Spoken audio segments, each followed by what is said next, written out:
Au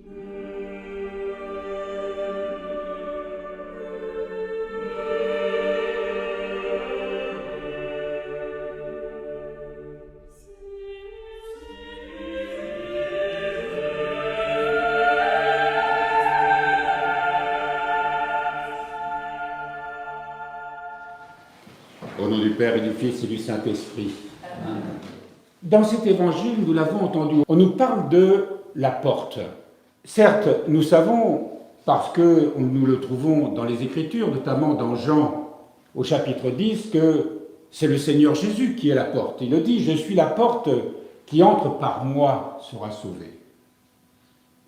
Mais comment seulement par la foi, peut-être, mais comment peut-on vraiment être sûr de rentrer par cette porte, de passer par cette porte? Et nous le savons, au fond de nous-mêmes aussi, nous avons le sentiment dans la prière que nous dirigeons vers quelque chose, une sorte de passage, une sorte de porte intérieure aussi. Dans les films de science-fiction, il y en a un certain nombre, des séries aussi, où on parle de portail. Vous savez, le portail qui, pour ceux qui ont vu ces films ou ces séries, passer d'un monde à un autre, ou tout simplement d'un état à un autre état, d'un lieu à un autre lieu. Et nous aussi, nous cherchons la porte. Et récemment, je lisais un livre de Christiane Singer, où elle cite un maître soufi qui s'appelle Kabir, et qui parle de cet instant présent, de ce moment réel de la vie, qui n'est ni celui où on ressasse le passé, ni notre imaginaire qui nous plonge dans le futur, mais le moment présent, le moment vivant, le moment réel. Comment être dans ce moment réel? Est-ce qu'il suffit de suspendre sa pensée, être dans une simple prière, une sorte de technique qui nous permettrait d'être dans ce temps présent? Nous sommes appelés, je vais citer Kabir, que j'évoquais un instant. Il parle de la terre et de la mer. Ce sont deux éléments qui sont totalement différents, qui ne se rencontrent pas, qui ne se mélangent pas, sauf lorsque les vagues de la mer, avec le flux et le reflux des vagues, viennent sur le sable. Et c'est cette rencontre, cet instant, où les vagues viennent sur la plage qu'il se passe quelque chose. On imagine bien que ce soit le sable, qui représente la terre évidemment, ou la mer, il n'y a pas de mental, ces deux éléments ne réfléchissent pas, mais ils sont là, ils se rencontrent, et c'est dans cette rencontre qu'il se passe quelque chose. Ils pourraient s'opposer, ils sont de nature totalement différente. On pourrait voir ça comme plutôt une sorte de violence, deux éléments non pas qui se rencontrent, mais qui se cognent, qui luttent.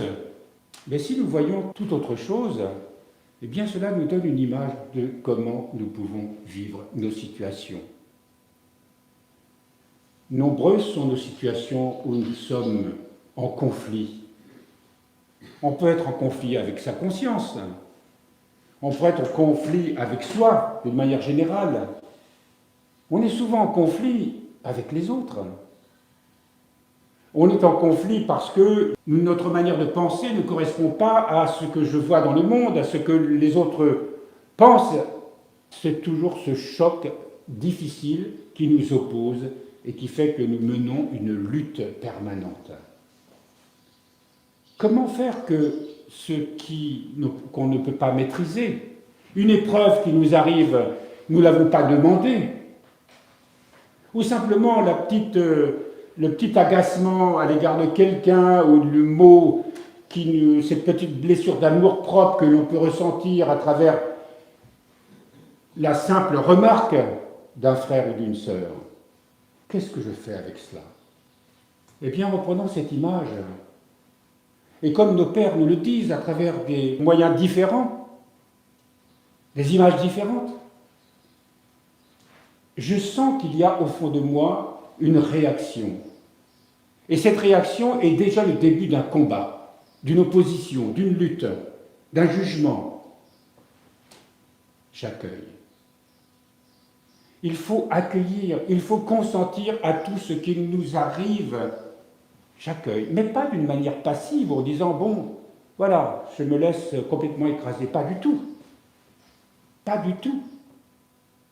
Mais entre moi et cette chose qui m'agresse, ou cette personne qui m'agresse, ou si je le pense ainsi, je me tourne vers le Seigneur. Et à ce moment-là, je me tourne vers lui en lui disant, Seigneur, viens à mon secours. Je ne veux pas juger. Je ne veux pas condamner. Je ne veux pas réagir. Je ne veux pas perdre ma paix. Viens à mon secours. Alors cela suppose effectivement de suspendre ce brouhaha en moi, ce trouble en moi. Et je sens bien qu'il est toujours là, que même si je prie, il est toujours quelque part en moi et il essaie de me tirer en arrière pour me plonger dans mes réactions et mes sentiments, mes émotions. Mais je me tourne vers le Seigneur et je lui demande sa grâce. Je lui demande sa grâce. Et à ce moment-là, comme la mer et la terre, comme les vagues et le sable qui se rencontrent, mais qui ne cherchent pas à s'opposer, il y a un miracle qui se produit, il y a une porte qui s'ouvre. C'est l'instant, c'est le réel, c'est le vrai de la vie. Et le Seigneur est venu, en plus, se proposer de nous accompagner, d'être ce passage qui nous permet, avec lui, d'entrer dans cette porte qui est l'instant présent, l'instant de Dieu, l'instant réel, le vrai de la vie, où quelque chose va pouvoir s'accomplir en nous. Une sorte d'alchimie intérieure, quelque chose qui va forcément se transformer. Cette énergie qui était trouble, qui me plongeait dans la réaction, voilà que soudain, la paix s'installe en moi. Et même si ce trouble demeure, parce que notre nature ne se transforme pas en 5 minutes, quelque chose se diffuse en soi et nous donne l'assurance que Dieu est présent dans notre vie. Un samouraï, il y a 400 ou 500 ans, au Japon, devenu un vieux sage, c'était un grand guerrier. Devenu un vieux sage, s'étant retiré, a écrit une vingtaine de chapitres à son disciple sur les principes et préceptes de ce que l'on doit vivre. Et dans l'un de ces chapitres, il dit ceci, quelque chose comme ça. Chaque fois qu'il y a une épreuve, chaque fois qu'il y a quelque chose qui vient te bousculer en quelque sorte, ou t'affecter, accueille-le comme si tu le désirais ardemment. Accueille-le comme si c'était absolument indispensable, parce qu'il y a quelque chose en nous de très particulier. Nous raisonnons toujours avec notre ego, avec cette humanité pécheresse, mais nous oublions qu'il y a au plus profond de nous-mêmes un sanctuaire, le cœur profond, là où se trouve notre esprit, là où se trouve notre vraie personne. Cette part au fond de nous-mêmes, immaculée, qui ne peut pas être troublée par rien, qui ne peut pas être souillée par rien. Cette conscience spirituelle que nous devons éveiller, qui doit peu à peu se rendre maître, être le gouvernail de notre vie. Mon cœur profond, lui, sait que ce que je suis en train de vivre est nécessaire. Alors évidemment, dans le monde, ce n'est pas comme ça que l'on réagit. La justice du monde, la vision du monde n'a rien à voir avec ce que je suis en train de vous dire. Mais c'est le grand mystère des béatitudes. Et nous, chrétiens, nous qui sommes ici ce matin, nous qui sommes rassemblés pour célébrer cette divine liturgie, de nous associer à ce saint sacrifice encore une fois, que le Seigneur nous donne de vivre avec lui. Eh bien, une porte s'ouvre et nous pouvons entrer vraiment de plein pied, surtout lorsque nous allons recevoir la vie divine à travers le corps et le sang du Christ. Quelque chose en nous va nous permettre d'entrer un peu plus dans la réalité de cette justice divine, de cette vérité divine, de cet amour divin. Au fond, il faut que, peu à peu, à travers toutes les épreuves de la vie, et Dieu sait qu'elles ne manquent pas, Dieu sait qu'elles ne manquent pas, mais si nous avons vraiment la foi que Dieu est présent, et surtout, depuis l'incarnation du Verbe, Dieu est présent et au cœur de tout ce que nous sommes en train de vivre. Il nous accompagne. Il porte notre croix avec nous. Il est cette porte qui nous permet justement de réaliser peu à peu cette transfiguration de toute notre nature humaine. Alors oui, aujourd'hui, à travers ce symbole de la porte, eh bien, nous pouvons entrer de plein pied dans la vie, surtout dans les moments où l'on pense que rien ne va plus. Surtout dans les moments où je pense que je suis déstabilisé, que je suis affligé, que j'ai le sentiment de vivre une injustice, etc., etc.